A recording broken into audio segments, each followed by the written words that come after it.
হিসাবে আমাদের আদিবাসী ভাই বোনরা এখানে উপস্থিত আছে। এখানে মনে করার কোনো কারণ নাই যে আজকে যে হামলা আপনাদের উপর হয়ে গেল মতিঝিলে বা তার পরের দিন এই হামলাটাতে আমাদের উপর হবে না তার কোনো গ্যারান্টি নেই। আপনারা ইতিমধ্যে দেখতে পাচ্ছেন চারিদিকে সাথে সাথে সেনাবাহিনীর টহল দিচ্ছে, মানে কোন অবস্থার মধ্যে আমরা আছি। এখানে আপনার আমার কারো নিরাপত্তা নাই ভাই, শহীদদের রক্তের দাগ এখনো মুছে নাই। এর মধ্যে এইসব ঘটনা শুরু হয়ে গেছে একের পর এক। এই চিত্রটা দেখাই তো বোঝা যায় বৈষম্য বিরোধী একটা সফল গণ অভ্যুত্থানের পর এই চিত্র বাংলাদেশে আমরা দেখতে পাবো, এটা কেউ তো চিন্তা করি নাই। এবং এটা চলছে যুগের পর যুগ, 53 বছর ধরে চলছে। আমি সেদিন বলেছিলাম একদিনের জন্য আপনার আমার চোখের পানি মুছতে পারি নাই। প্রতিনিয়ত প্রতি মুহূর্তে আমরা আক্রান্ত হচ্ছে, আপনারা আক্রান্ত হচ্ছে, দেশের নাগরিক সমাজ আক্রান্ত হচ্ছে। কি অপরাধ তাদের? মানববন্ধন আমরা 72-এর সংবিধানে তাদের সবাইকে বাঙালি করার বিরুদ্ধে যে প্রতিবাদ করেছিল, পরবর্তী পর্যায়ে সেটা আমরা দেখেছি কি হয়েছে। আজকে শান্তি চুক্তির নামে বছরের বছর আপনাদের শান্তিটা হয় নাই। আমাদের দাবি ছিল পাহাড়ের পার্বত্য অঞ্চল থেকে সেনাবাহিনী প্রত্যাহার করা, এবং সেখানে যারা বিভিন্ন সময় গেছে আমরা শুনেছি কিভাবে অত্যাচার নিপীড়ন করা হয়, বাস্তুপিঠা থেকে উচ্ছেদ করা হয়, মা বোনদের উপর হামলা করা হয়, দর্শিত করা হয়। যুগের পর যুগ এটা চলছে। আর কতদিন আমাদের মানতে হবে এগুলো? ইউনিট সরকার আপনার চোখের সামনে এরকম ঘটনা ঘটল, আপনারা আবার কতগুলো নেগেটিভ তৈরি করেছেন, তাই না?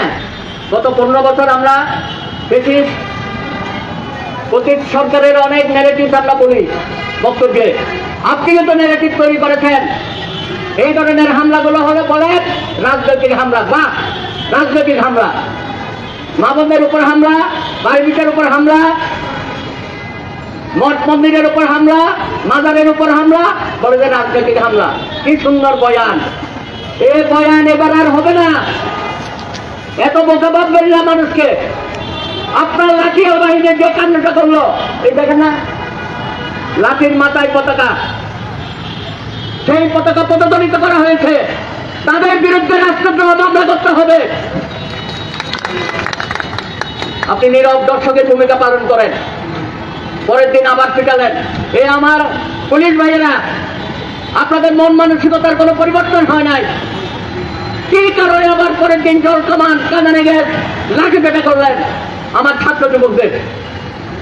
সুতরাং এই যে পরিবর্তন, বৈষম্য বিরোধী আন্দোলনের মধ্য দিয়ে এর যে সফলতা, সেই সফলতাকে কেউ নষ্ট করতে পারবে না। জনাব অধ্যাপক রিয়াদ সাহেব, আপনি বহুত্ববাদের কাহিনী শোনাচ্ছেন আমাদের। বাংলাদেশে কোনো বহুত্ববাদ চলবে না। মুক্তিযুদ্ধের 4 মূলনীতি বাংলাদেশে প্রতিষ্ঠিত হয়েছে, প্রতিষ্ঠিত থাকবে। আপনি সবাইকে বহুত্ববাদের নামে আবার বিভাজিত সমাজ করবেন। এই বিভাজিত সমাজ আমাদেরকে ধ্বংসের দিকে ফেলে দিয়েছে। আপনি বলেছেন আমরা পাহাড়ি বাঙালি সকলে এক, ঐক্যবদ্ধ এক পরিবার, কিন্তু আপনার কথার কাজের সাথে আমরা কোনো মিল পাচ্ছি না। গ্রাফিতি কি অপরাধ করেছে সারা বাংলাদেশের দেওয়ালে দেওয়ালে? মুক্তিযুদ্ধের গ্রাফিতি আছে, হিন্দু মুসলিম বৌদ্ধ খ্রিস্টানদের ঐক্যের গ্রাফিতি আছে, বিপ্লবীদের গ্রাফিতি আছে। আর পাতায় বলা হয়েছিল হিন্দু মুসলিম বৌদ্ধ খ্রিস্টান, আরেকটি পাতা থাকবে আদিবাসী, এটাকে মুছে ফেলা যাবে না। এটা তো আপনারই কথা। এদেশের তরুণরা যে গ্রাফিতি এসেছে সেটাই বাংলাদেশের ইতিহাস, মুক্তিযুদ্ধের ইতিহাস। সেটাকে অবশ্যই আমাদেরকে রক্ষা করতে হবে। সুতরাং যারা বলেছিলেন সংবিধান ছুঁড়ে ফেলে দেবেন, সংবিধান পুনর্লেখন করতে হবে, কোনো কিছুতেই কাজ হবে না। দয়া করে সংবিধান নিয়ে আগুন নিয়ে খেলবেন না। বাংলাদেশের মানুষ এটা মেনে নেবে না। আজকে আমার আদিবাসী ভাই বোনদের উপর যে অত্যাচার হলো এবং প্রতিনিয়ত হচ্ছে, এইটা বিচার আপনাকে করতে হবে। অনেকেই বলেছেন কমিশন গঠন করে এই সবরিনটি নামে যে সংগঠন, একটা লাঠিয়াল বাহিনী বাংলাদেশে অতীতের মতো সরকারের কোন লাঠিয়াল বাহিনী আমরা দেখতে চাই না।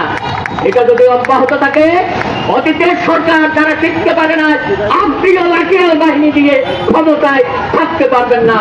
তাই আজকে বাঙালি, আদিবাসী, হিন্দু, মুসলিম, বৌদ্ধ, খ্রিস্টান সকলকে ঐক্যবদ্ধভাবে দেশের কাজে লাগাতে হবে। আমরা সকলেই বাংলাদেশের মানুষ, আমরা সকলেই আদিবাসী, মগ, চাকমা, হাজং যারা আছেন সকলকে নিয়ে এই বাংলাদেশে আমাদের থাকতে হবে।